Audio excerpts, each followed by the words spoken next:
Ambassador Sarah Chun stood at the window of her office on Luna Station. She looked out at the stars and wondered what her daughter would think of the news she was about to share. 50 years had passed since aliens first came to Earth. 50 long years of being treated like children by the Galactic Council. The message had arrived that morning. Sarah read it again, still not quite believing the words on the screen. The Galactic Council was inviting humanity to become full members. After 5 decades of being watched and controlled, they were finally being offered a seat at the table. "Ma'am?" Her assistant knocked on the door. "Admiral Rodriguez is here to see you." "Send him in," Sarah said.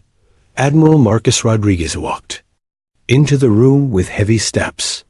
He was a tall man with gray hair and tired eyes. He had spent most of his life preparing Earth's defenses, even though the Council said humans were not allowed to have weapons in space. "You've seen the message," Sarah said. It was not a question. "I have." Marcus sat down across from her desk. "And I don't like it. The Council is offering us everything we've wanted. Full membership, access to their trade routes, their technology, their protection. At what cost?" Marcus leaned forward. "They want us to give up all our military ships, every weapon, every defense platform. They say it's a gesture of peace." Sarah sighed. She had expected this reaction from the Admiral. Marcus had never trusted the aliens, not since the first day they arrived. "Marcus, we've been probationary members for 50 years. We've followed their rules. We've stayed in our own system. Maybe it's time to take the next step. Or maybe it's a trap." The words hung in the air between them. Sarah wanted to dismiss them, but she couldn't. Something about the invitation felt wrong. The timing was strange. The Council had shown no signs of wanting to include humanity before this. Why now? "What do you know that I don't?" Sarah asked. Marcus was quiet for a moment. Then he pulled out a small device and set it on her desk. The device hummed softly, creating a field that would block any listening devices. 3 months ago, one of our deep space scouts picked up a transmission. It was coded, but our computers broke it. The message was from the Zephyrian Empire to the Council chambers on Nexus Prime. Sarah felt her stomach tighten. The Zephyrians were one of the oldest members of the Council. They were also known as fierce warriors who respected strength above all else. What did the message say? Marcus pulled out a datapad and handed it to her. "See for yourself." Sarah read the decoded transmission. Her hands began to shake as she understood what she was seeing. The message spoke of ancient records found in a dead system at the galaxy's edge. Records that mentioned a species called the predecessors. According to the files, the predecessors had once challenged the Council's authority. They had been powerful, intelligent, and impossible to control. The message went on to say that genetic analysis showed humans shared DNA markers with the predecessors. The Council believed humans were their descendants. The message ended with a recommendation: eliminate the human threat before it could grow. "This could be fake," Sarah said, but her voice was weak. "It could be, but are you willing to bet humanity's future on it?" Sarah set down the datapad and looked out at the stars again. Earth was peaceful now. The wars that had once torn the planet apart were history. Humans had learned to work together when the aliens arrived. They had to, or risked being seen as too primitive to join galactic society. But Marcus was right to be suspicious. The Council had always treated humans like dangerous animals that needed to be watched. They allowed human ships to travel only within the solar system. They shared only basic technology. They kept humans isolated from other species. "What do you suggest we do?" Sarah asked. "We go to the ceremony. We smile and shake hands and act grateful. But we go prepared." "Prepared how?" "They want us to surrender our weapons." Marcus smiled, but it was not a happy smile. They want us to surrender our official weapons. The ships they know about. The platforms they can see. Sarah felt a chill run down her spine. Marcus, what have you done? What I swore to do when I took this job? I've prepared to defend humanity. Over the next hour, Marcus told Sarah about projects she had never heard of. Secret shipyards built inside asteroids. Hidden factories on the dark side of moons. Ships designed to look like cargo haulers, but armed with weapons that could crack planets. The Ghost Fleet, he called it. Hundreds of ships scattered throughout. The solar system, invisible to Council sensors. Crews trained in secret, using tactics developed by studying every piece of alien technology they could get their hands on. The Council thinks we're primitive, Marcus said. They think we don't understand their technology. But we've had 50 years to study every ship that's visited our system. We've learned how their engines work, how their shields function, how their weapons fire, and we've improved on all of it. Sarah felt sick. If the Council discovers this, then we'll find out if we're as good as I think we are. 3 weeks later, Sarah stood in the shuttle bay of Terra's Hope, humanity's flagship. Around her, the best and brightest of humanity prepared for the journey to Nexus Prime. Scientists, diplomats, military leaders, artists, and philosophers. Everyone who could represent the diversity and potential of the human species. Was beautiful, designed to impress the Council with humanity's peaceful intentions. Its hull was polished to a mirror shine. Its weapons were ceremonial at best. It looked exactly like what the Council expected from humanity. Impressive but harmless. Marcus stood beside her, wearing his dress uniform. Hidden beneath his jacket was a small communication device. If he pressed it, it would send a signal across human space. Remember, Tara? Are you sure about this? Sarah asked one last time. No, Marcus said. But I'm sure about doing nothing. If they mean to betray us, at least this way we'll be ready. The journey to Nexus Prime took 2 weeks. During that time, Sarah tried to stay positive. She practiced her speech for the ceremony. She reviewed the treaty documents. She imagined her daughter's face when she heard that humanity had finally been accepted as equals in the galaxy. But at night, alone in her cabin, she wondered if she was leading her people to their deaths. Nexus Prime was everything the stories said it would be. A massive space station at the center of the galaxy, home to trillions of beings from dozens of species. Ships from across known space docked at its ports. The station itself was so large, it generated its own gravity and weather patterns. As Terra's Hope approached the station, Sarah watched through the observation deck windows. The other Council ships were already there, their hulls gleaming in the light of the system's 3 suns. Zephyrian battle cruisers, crystalline collective hive ships, ethereal philosophy vessels that seemed to bend light around them. All of them were positioned around the docking area where Terra's Hope would berth. Quite a welcome party, Marcus said quietly. Sarah nodded, her mouth dry. Maybe they're just being ceremonial. Maybe. The docking process took several hours. During that time, Sarah noticed more ships arriving. Council vessels from every member species, all taking positions around the human ship. By the time Terra's Hope was secured to the station, they were completely surrounded. Ambassador Chun, the station's controller, spoke over the communication system. Welcome to Nexus Prime. The Council is eager to begin the ceremony. Sarah straightened her formal robes and checked her appearance one last time. Behind her, the human delegation prepared to make history. They had no idea they were walking into a trap that had been 50 years in the making. As the airlock opened, and Sarah took her first step onto Nexus Prime, she felt the weight of humanity's future on her shoulders. In a few hours, her species would either join the galactic community as equals or face extinction. She just didn't know which one yet. The ceremony hall on Nexus Prime was massive. Sarah had seen pictures, but nothing prepared her for the real thing. The ceiling stretched up so high it disappeared into darkness. Thousands of seats filled the space, each one occupied by representatives. From across the galaxy, Sarah walked down the center aisle with the human delegation behind her. Every step echoed in the vast space. She could feel thousands of alien eyes watching her every move. Some looked curious. Others looked worried. A few looked hungry. Like predators watching prey. At the front of the hall sat the Council of 12. Each member represented one of the oldest and most powerful species in the galaxy.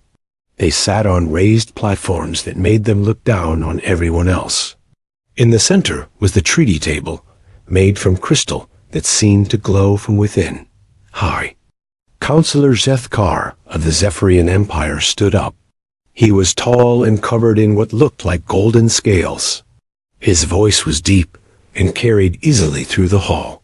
Today marks a historic moment, he said. For 50 years, humanity has shown they can learn, they can grow, they can follow the rules that keep peace in our galaxy. Sarah felt a small smile cross her face. Maybe Marcus had been wrong. Maybe this really was just a ceremony. The Galactic Council has decided that humanity is ready for full membership. But first, as our newest members, they must show their commitment to peace. Sarah nodded. This was expected. Every new member had to make some gesture to show they understood the Council's values. Ambassador Chun, Zethkar continued, please step forward to sign the Treaty of Membership. Sarah walked to the crystal table. The treaty was written in multiple languages, including English. She had read it many times during the journey to Nexus Prime. It was straightforward. Humanity would become full members of the Council in exchange for giving up all military weapons and ships. She picked up the signing device, a tool that would record her genetic signature and make the treaty official. As she reached toward the crystal surface, she heard a soft beeping sound. The sound was coming from Admiral Rodriguez. He was standing with the other human military officers near the back of the delegation. His face had gone pale. The beeping was his communication device, the one connected to deep space sensors around Earth. Sarah looked at him across the hall. He shook his head slightly, then nodded toward the ceiling. Sarah looked up and saw them. Ships, hundreds of them, peering out of nowhere as their stealth systems shut off. Council warships surrounded Terra's Hope completely. More ships were visible through the hall's windows, taking positions around the entire station. Ambassador Chun, Zethkar said, his voice now cold, please sign the treaty. Sarah's hand froze. Above the crystal table, she looked at the 12 council members and saw the truth in their faces. This was not a ceremony. This was an execution. I think, Sarah said slowly, I need to read this treaty one more time. You have had weeks to read it, said Counselor Vexith of the Crystalline Collective. Her voice sounded like breaking glass. Sign it now. And if I refuse? Zethkar smiled, showing teeth like knives. Then you will learn what happens to species that threaten the peace of our galaxy. At that moment, alarms began screaming throughout the station. The massive screens around the ceremony hall flickered to life, showing space around Nexus Prime. More ships were appearing. Council fleets from every member world, all armed and ready for battle. But the screens also showed something else. Around Earth's solar system, other ships were moving. Ships the Council had never seen before, emerging from asteroid fields and hidden bases. The Ghost Fleet was waking up. Interesting, said Admiral Rodriguez, stepping forward. His voice carried clearly through the hall. It looks like someone started a fight. Zethkar's scales darkened with anger. Your hidden fleet means nothing. We have over 10,000 ships. You cannot win. You're right, Rodriguez said calmly. We can't win. Straight fight. But we're not going to fight fair. The screens changed again. Now they showed something that made several council members step back in shock. Around Earth, massive structures were rising from the planet's surface. Defense platforms that had been hidden for decades, armed with weapons no one had seen before. How? Whispered Counselor Nethan of the Ethereal Philosophers.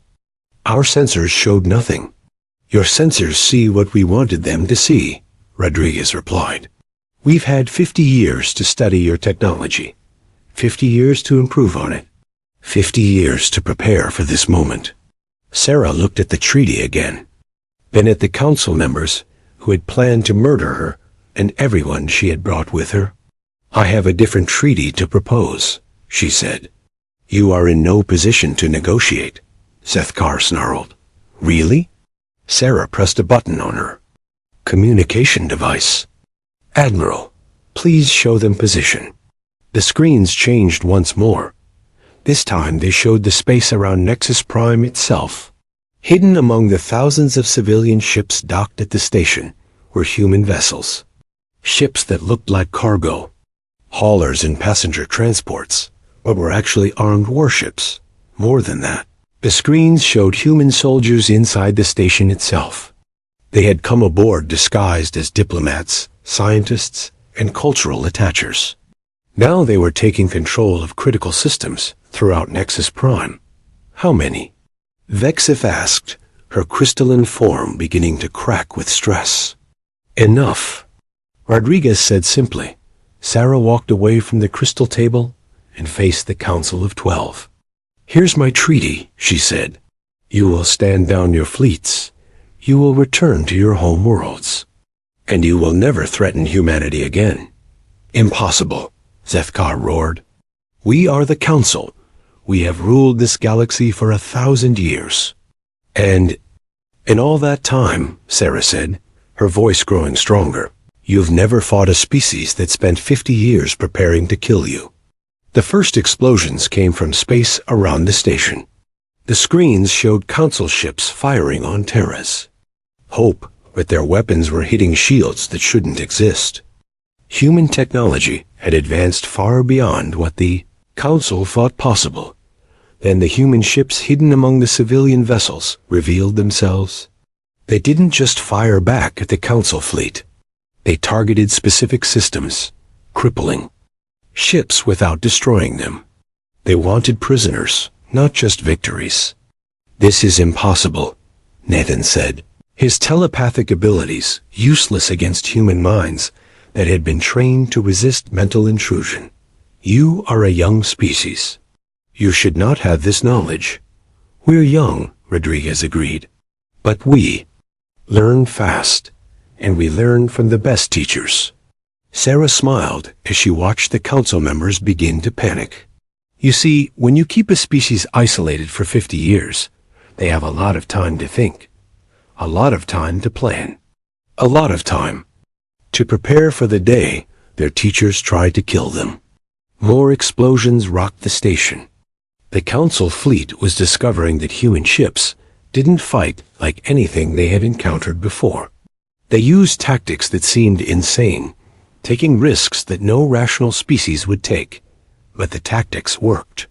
You wanted to see what humanity becomes when threatened, Sarah continued. You wanted to test us. Congratulations. You passed your own test. The screens now showed human ships throughout the galaxy, emerging from hiding places in dead systems and dark nebulae. Each one was heading for a council world, carrying weapons designed specifically to fight that species. This is not possible, Zethkar repeated, but his voice was weaker now. You made one mistake, Rodriguez said, walking closer to the council platforms. You assumed we would fight like you, with honor, with rules, with mercy. Sarah looked at each council member in turn. You came to our system 50 years ago and told us we were too violent to be trusted, too primitive to understand galactic civilization, too dangerous to be given freedom. She paused as another explosion shook the station. You were right about one thing. We are dangerous. but only to those who threaten our families. The screens showed the battle, turning decisively in humanity's favor. Council ships were surrendering rather than face destruction. Others were retreating to their home systems, only to find human fleets already waiting for them. "This ends now," Sarah said. "You will call off your fleets. You will surrender. And then we will have a real conversation about how this galaxy is going to be run from now on." Zethkar looked around at his fellow council members. Fear was clear in all their faces. The species that had ruled the galaxy for a millennium was learning what it meant to be prey. "And if we refuse?" he asked. Sarah's smile was not pleasant. "Then you'll discover why humans have a saying, 'Fuck around and find out.' You've done the first part. Now comes the second." The Council of 12 looked at each other, then at the screens showing their fleets being systematically destroyed by an enemy they had created through their own arrogance.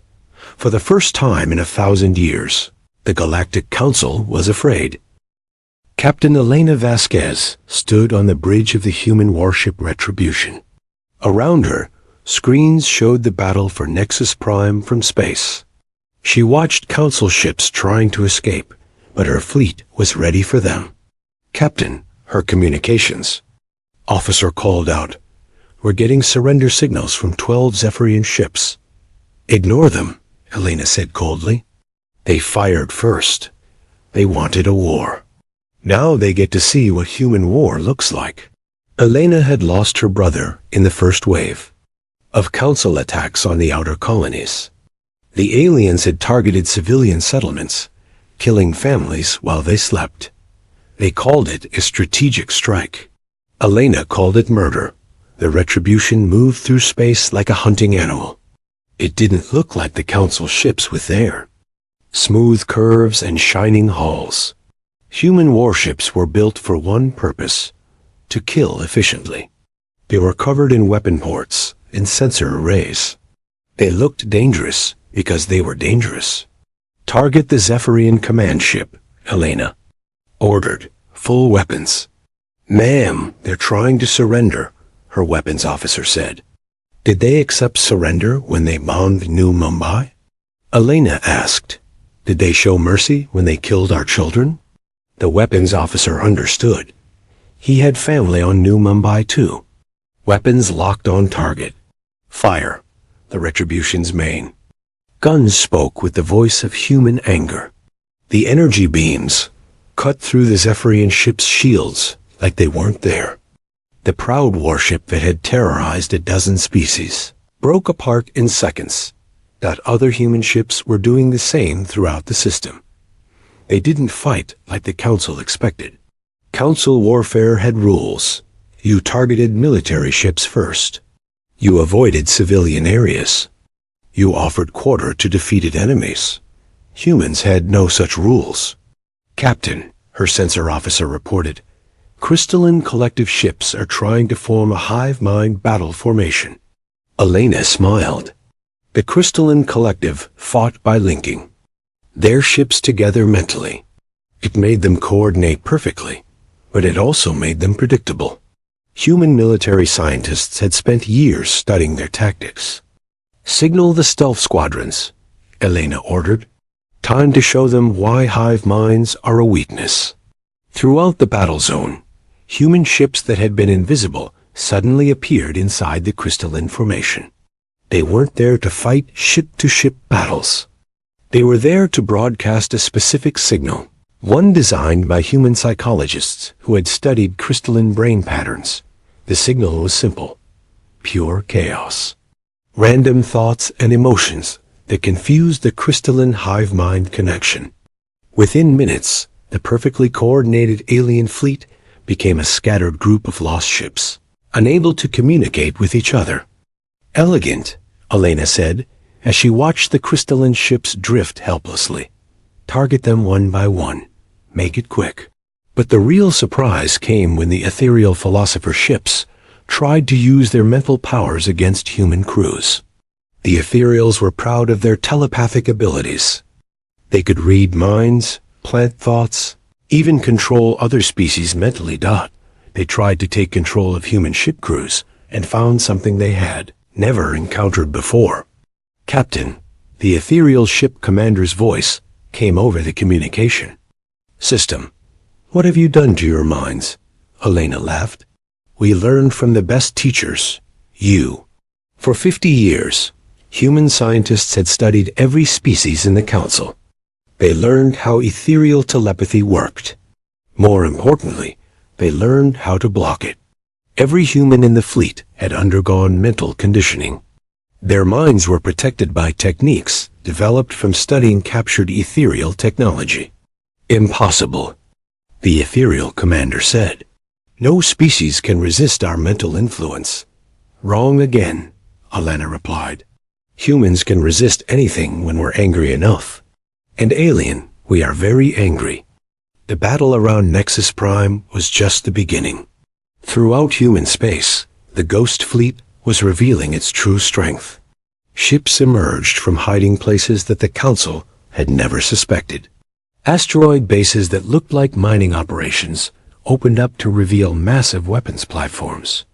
Space stations disguised as research facilities began broadcasting jamming signals that crippled Council communications. Admiral Rodriguez had planned for this moment for 30 years. Every detail had been thought through. Every weakness in Council technology had been identified and exploited. Elena watched her tactical display as reports came in from across the galaxy. Human fleets were attacking Council worlds with surgical precision. They didn't bomb planets. They didn't target civilians. Instead, they went after the things that made the Council powerful: their fleets, their weapon factories, their command centers. "Captain," her communications officer called again. "We're getting a message from Earth Command. Admiral Rodriguez wants all fleet commanders to watch something." Elena's main screen changed to show the ceremony hall on Nexus Prime. She could see Ambassador Chun facing down the Council of 12. But more importantly, she could see the fear in the alien leaders' faces. "Finally," Elena said quietly, "they understand what they've done." The message from Rodriguez was short and clear. No mercy for those who attacked civilians, but protection for any species that surrendered quickly. The Council had spent 1,000 years ruling through fear. Now they would learn what it felt like to be afraid. Elena's sensor officer called out another report. "Captain, 3 more Council fleets are arriving in system. Looks like reinforcements." "How many ships?" "Over 2,000, Mom. They're taking positions around our forces." Elena felt her crew tense up. 2,000 ships was more than her entire fleet. For a moment, it looked like the Council might have enough firepower to win after all. Then her communications system lit up with new signals. Not from the Council ships, but from something else entirely. "Captain," her communications officer said, his voice filled with amazement, "we're getting IFF signals from the incoming fleet. They're not Council ships. They're ships from species the Council conquered centuries ago." Elena felt her heart race. This was something no one had planned for. Throughout the galaxy, species that had been crushed by the Council were watching the battle. They were seeing humans fight back against their oppressors. And they were deciding to join the fight. The screens showed ships of dozens of different designs. Some were ancient vessels that had been hidden for generations. Others were newly built, constructed in secret by species that had pretended to accept Council rule while planning their revenge. "This is Fleet Commander Torao of the Free Andorian Navy," a voice said over the communication system. "We stand with humanity against the Council tyrants." "This is Captain Rex of the Tarlin Resistance Fleet. We offer our ships to the human." Cause more voices joined in. Species after species that had been oppressed by the Council were declaring their support for humanity. In a few hours, a human fleet had grown from hundreds of ships to thousands. Elena realized that humanity had done something the Council never expected. They had given other species hope. For the first time in centuries, the oppressed peoples of the galaxy believed they could win. "Captain," her weapons officer said, "the Council reinforcement fleet is requesting permission to withdraw." Elena looked at the tactical display. The Council ships were outnumbered now, surrounded by a growing alliance of free species. They had come to crush humanity and instead found themselves facing a galactic revolution. "Permission denied," Elena said. "They came here to commit genocide. They can surrender, or they can die. Those are the only choices they get." Throughout the system, the battle was turning into a rout. Council ships that had ruled space for a millennium were being destroyed by enemies they had created through their own cruelty. Species that had been slaves were tasting freedom for the first time. Elena watched it all from her command chair and felt something she hadn't felt since the war began. Pride. Not just in humanity's strength, but in what they had accomplished. They hadn't just saved themselves. They had freed an entire galaxy. "Captain," her sensor officer reported, "massive energy buildup detected from the Council flagship. They're charging some kind of weapon." Elena's tactical display showed the readings. Whatever the Council was preparing, it was beyond anything they had used before. The energy levels were off the charts. "All ships," Elena broadcast to the Allied fleet, "emergency maneuvers. Unknown weapon charging on Council flagship." But even as she gave the order, Elena knew it might be too late. The Council had one more surprise, one final weapon they had kept hidden. As she watched the energy readings spike higher and higher, she realized the aliens were willing to destroy everything rather than accept defeat. The war was about to get much worse. Deep beneath the surface of Earth, in a bunker that had been built in secret over 20 years, Dr. Sarah Kim watched her screens with growing horror. The readings from space showed energy levels that should not be possible. "They're actually doing it," she whispered.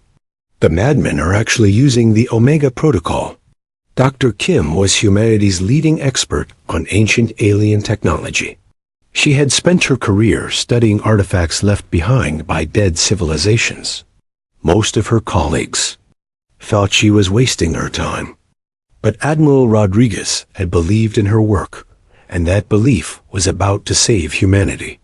"Doctor," her assistant called from across the underground laboratory, "the energy wave is building. We have maybe 10 minutes before it reaches our outer defenses." Sarah nodded and turned to the massive computer system that filled most of the bunker.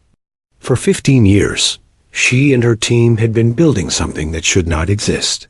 A defense system based on technology from the predecessors, the ancient race that the Council had tried to erase from history. "Activate the dark matter grid," Sarah ordered. Across human space, invisible barriers began to form. They were made from manipulated dark matter, bent and shaped by human science that had advanced far beyond what anyone thought possible. The barriers were invisible to normal sensors, but they could stop almost any known weapon. The Omega Protocol was different. It was a weapon system left behind by the predecessors, designed to kill entire star systems. When activated, it created a wave of energy that would destroy every living thing within several light years. Sarah's team had found references to the weapon in ancient ruins. They had also found something else, the plans for a defense system that could stop it. "Grid is at 40% power," her assistant reported. "Still building." "Come on," Sarah muttered, watching the countdown timer on her screen. 8 minutes. Until the Omega wave reached Earth, the grid needed to be at full power to have any chance of stopping it. Above her, in the depths of space, Captain Elena Vasquez watched the Council flagship charge its ultimate weapon. She had ordered all human ships to retreat to minimum safe distance, but she knew it wouldn't be enough. The Omega Protocol was designed to kill everything in the system. "Captain," her communications officer said, "we're getting a transmission from Earth. Dr. Kim wants to speak with you." Elena's main screen changed to show the underground bunker. Dr. Kim looked tired but determined. Behind her, Dozens of scientists worked frantically at control panels. "Captain Vasquez," Dr. Kim said, "I need your fleet to do something that's going to sound crazy." "I'm listening, Doctor." "When the Omega wave reaches us, I need you to fly your ships directly into it." Elena blinked. "Doctor, that will kill us." "Oh, no, it won't. We've built a defense system, but it needs your ships to work properly. Your hulls are lined with quantum steel developed from predecessor technology. When the wave hits you, it will create a resonance effect that will amplify our dark matter barriers." Elena looked at her crew. They were all staring at her, waiting for her decision. "Doctor, are you absolutely certain this will work?" 90% certain? And the other 10%? Dr. Kim was quiet for a moment. "The other 10%, we all die and the council wins." Elena felt her jaw clench. It was just like humans to build a defense system that required them to fly into the thing they were trying to stop. "All ships," she broadcast to the fleet, "you heard the plan. When that wave reaches us, we're going to meet it head on." The responses came back immediately. Every ship captain in the fleet confirmed they understood. No one questioned the order. No one asked for clarification. They trusted their leaders, and they trusted human science. 6 minutes until the Omega wave arrived. Back on Nexus Prime, Ambassador Sarah Chun faced the Council of 12 in their ceremony hall. The alien leaders were no longer sitting on their raised platforms. They were standing, pressed together in a group, looking like frightened children. "You fools," High Counselor Zethkar snarled at her. "You forced us to use the Omega Protocol. In minutes, your entire species will be dead. Your ships, your worlds, your children. All of it gone." Sarah looked at him calmly. "Is that what you think is going to happen?" "The Omega Protocol has never failed," Counselor Vexith said, her crystalline form cracking with stress. "It destroyed the predecessors. It will destroy you." "Funny thing about the predecessors," Sarah replied. "They left behind more than just weapons. They left behind knowledge, instructions, warnings." She pulled out a datapad and showed it to the council members. On the screen was a message written in ancient symbols that predated the council's civilization. "Do you know what this says?" Sarah asked. The council members stared at the symbols but said nothing. "It says, 'To those who come after us, beware the false peace of tyrants.' We thought we could trust the council. We were wrong. They will tell you we were destroyed by our own weapons. This is a lie. We were murdered while under a flag of truce, just as they will try to murder you. But we have prepared gifts for those brave enough to resist. Look for us in the dark between stars. Our knowledge waits for those who would be free." Zethkar's golden scales darkened with rage. "Impossible. The predecessors were destroyed by the Omega Protocol. We saw the records." "You saw the records you wanted to see," Sarah said. "Just like you've been seeing what you wanted to see about humanity for 50 years. 4 minutes until the Omega wave arrived. Throughout human space, the dark matter grid was reaching full power." Sarah Kim watched her readings and felt her heart race. Everything depended on the next few minutes. "Doctor," her assistant called out, "the wave is accelerating. It's moving faster than our calculations predicted." Sarah felt cold fear run through her. If the wave was faster than expected, it might reach human space before the grid was ready. How much faster? 30%. We'll have maybe 2 minutes instead of 4. Sarah closed her eyes and tried to think. 2 minutes wasn't enough. Time to fully charge the grid. But maybe it was enough time for something else. She turned to her computer system and began typing commands. If she couldn't stop the Omega wave completely, maybe she could redirect it. "Change of plans," she announced to her team. "We're not going to absorb the wave. We're going to reflect it." In space, Captain Alana Vasquez felt her ship shake as the Omega wave approached. Her sensors showed a wall of energy moving toward them, faster than anything should be able to move. It looked like the end of the universe. "All ships," she broadcast, "form up on my position. When I give the signal, full power to forward shields and fly directly into the wave." Elena thought about her family back on Earth. Her daughter was only 8 years old, too young to understand why Mommy had to go fight the bad aliens, but old enough to remember her if this plan failed. "Captain," her communications officer said, "Dr. Kim is signaling. The grid is ready." Elena took a deep breath. "All ships, this is it. For humanity, for freedom, for our children." The human fleet turned toward the approaching wave of death and accelerated. Thousands of ships flying directly into annihilation. Trusting in human science and human courage, the wave hit them like the wrath of gods. For a moment, space itself seemed to scream. The Omega energy crashed into the human fleet and should have destroyed everything instantly. Instead, something impossible happened.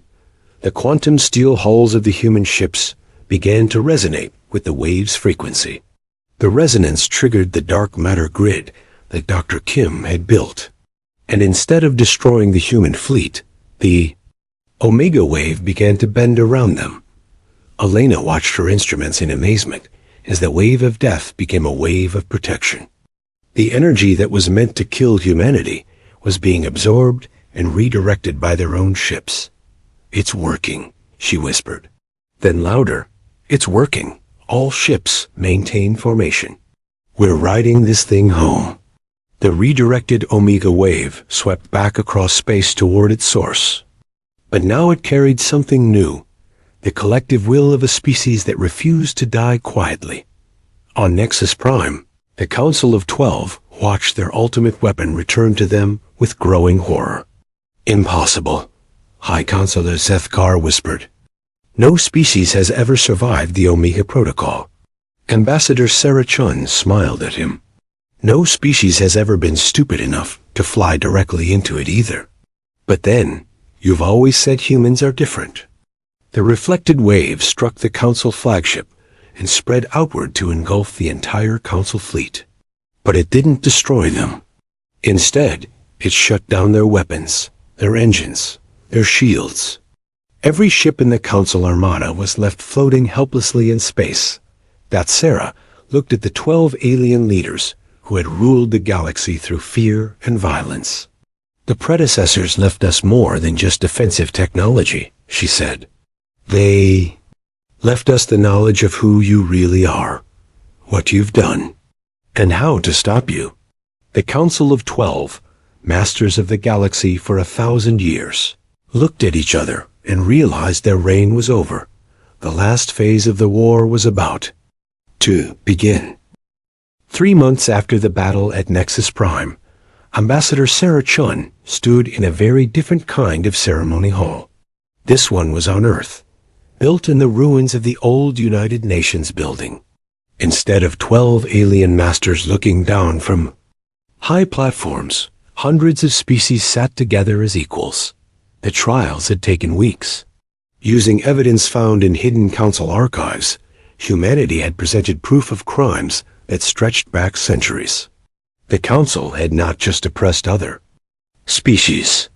They had committed genocide, destroyed entire civilizations, and rewritten history to hide their crimes.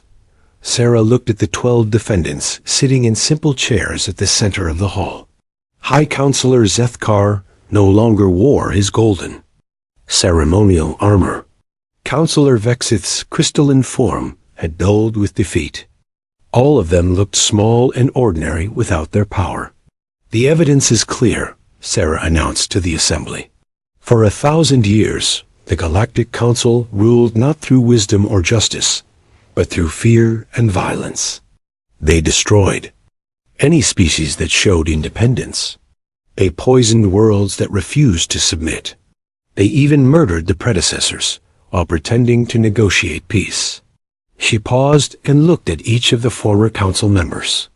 "But today, we do not seek Revenge, we seek justice. Admiral Rodriguez stood up from his seat in the front row. His uniform was different now. Instead of the simple blue and gold of Earth's Navy, he wore the colors of the new Terran Commonwealth.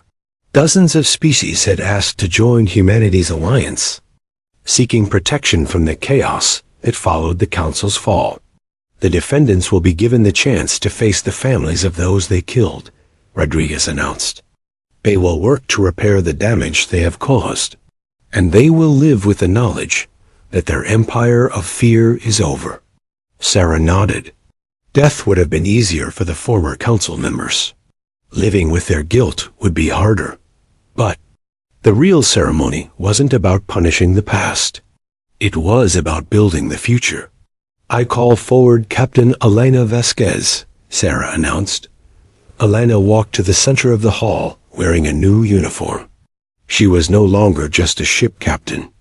She was now Admiral of the Free Species Defense Fleet, a military force dedicated to protecting the weak from those who would prey on them. Admiral Vasquez, Sarah said formally, do you swear to use your ships only to defend the innocent and protect the free?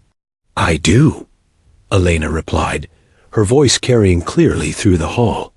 Do you swear never to attack those who cannot defend themselves, never to conquer for conquest's sake, and never to repeat the crimes of those who came before?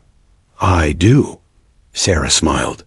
It was a simple ceremony, but it represented something that had never existed before in galactic history. A military force that served not rulers, but principles. Over the following months, the new alliance faced many challenges. Some species tried to claim council worlds for themselves. Others sought revenge against their former oppressors. A few attempted to set up their own small empires. Each time, the Terran Commonwealth responded with measured force. Human fleets would arrive, separate the combatants, and enforce a simple rule. No species would be allowed to dominate another. Dr. Sarah Kim, now head of the Commonwealth Science Division, spent her time sharing predecessor technology with any species that wanted it. The ancient knowledge included not just weapons and defenses, but medical advances, agricultural techniques, and environmental restoration methods. The predecessors wanted their knowledge to be free, she explained to a gathering of alien scientists. They believed that keeping secrets was what allowed tyrants to maintain power. Captain Elena Vasquez found herself dealing with a different kind of challenge. Her fleet was constantly growing as more species joined the Commonwealth. Ships of dozens of different designs flew together, their crews learning to work as one. It's not easy, she reported to Admiral Rodriguez during one of their regular meetings. Different species have different fighting styles, different customs, different ideas about honor and duty. But they're learning? Rodriguez asked. They're learning. More importantly, they're teaching us. Turns out humans don't know everything. About warfare, Rodriguez smiled. Good. The moment we think we know everything is the moment we become like the Council. 5 years after the fall of the Galactic Council, Sarah Chon stood once again before an assembly of species. But this time, she was not an ambassador seeking membership. She was the first elected president of the Terran Commonwealth, speaking to her constituents. We have accomplished something that seemed impossible, she said. We have created a government based not on the power of the strong, but on the consent of the governed. Every species in our Commonwealth has an equal voice. Every world has the right to self-determination. The applause that followed came from thousands of different throats, in dozens of different languages.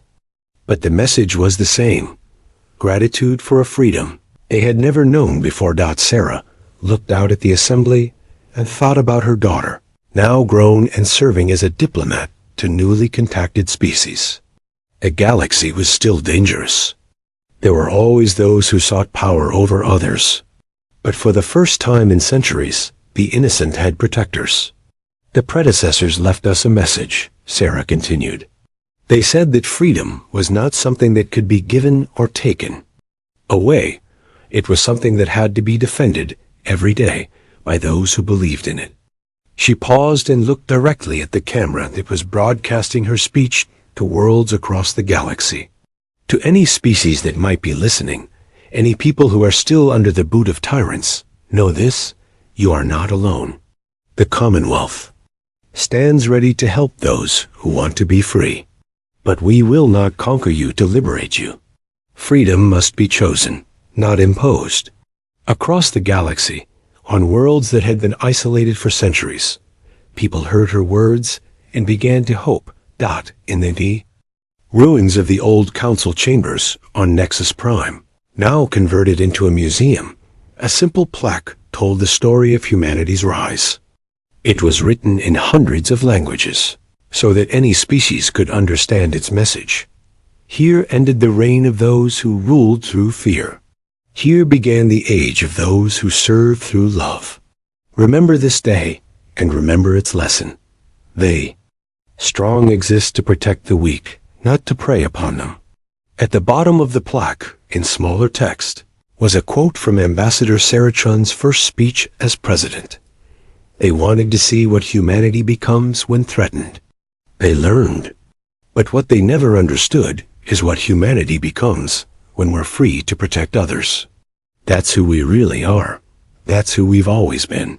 The galaxy was not perfect. There were still conflicts, still injustices, still those who sought power over others. But for the first time in 1,000 years, there was balance. The predators had to face prey that could fight back, and in the space between the stars, hidden in dark nebulae and forgotten systems, automated probes continued to broadcast a simple message in the ancient language of the predecessors. To those who come after us, we are not gone. We live on in every species that chooses freedom over slavery, justice over power, hope over fear.